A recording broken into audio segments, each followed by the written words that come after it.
In 1819 skryf Washington Irving die baie bekende verhaal van Rip van Winkle. En die van julle wat dalk nie die verhaal van Rip van Winkle ken nie, dit gaan oor hierdie man wat in 'n klein gemeenskap gebly het en op die taverne, op die pub, soos wat hulle in Engels sal sê, op die kroeg se muur was daar 'n portret gewees van koning George III, die koning van Engeland. Maar hy was 'n Amerikaner gewees, hierdie Rip van Winkle, en hy het op 'n stadium besluit, maar hy wil net uit die harwar van sy wêreld uit verdwyn en ontsnap. En hy klim toe hierdie verskriklike hoë berg met sy geweer in sy hand, en toe hy bo op die berg kom, raak hy aan die slaap. En hy het vir 20 jaar lank geslaap. Toe hy wakker word, was sy baard verskriklik lank en sy hare was verskriklik lank en die geweer wat hy by hom gehad het, was geroes gewees.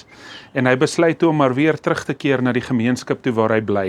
Maar toe hy daar kom by die kroeg van sy gemeenskap, toe was George die derde se portret nie meer daarop nie, maar George Washington, die president van Amerika.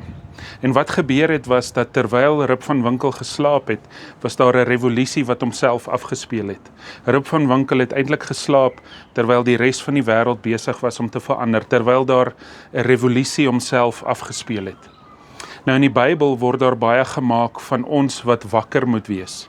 En een van die baie bekende gedeeltes is Efesiërs 5 vers 14, waar ons as gelowiges uit die pen van Paulus die opdrag kry, dat ons moet ontwaak, dat ons wakker moet word, ons wat slaap, want dan sal ons die lig van Christus raak sien.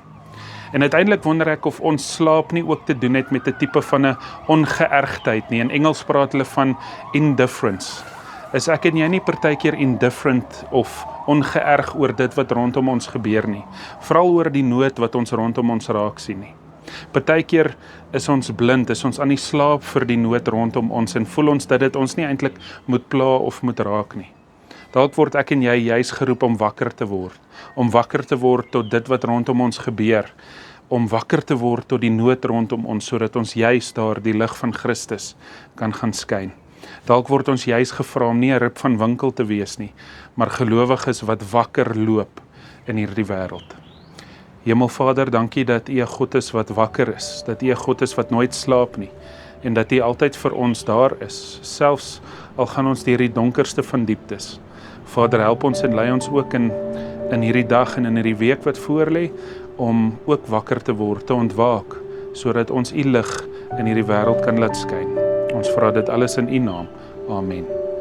Baie dankie dat jy saam met my gekuier het vandag. Ons kuier verseker gou weer.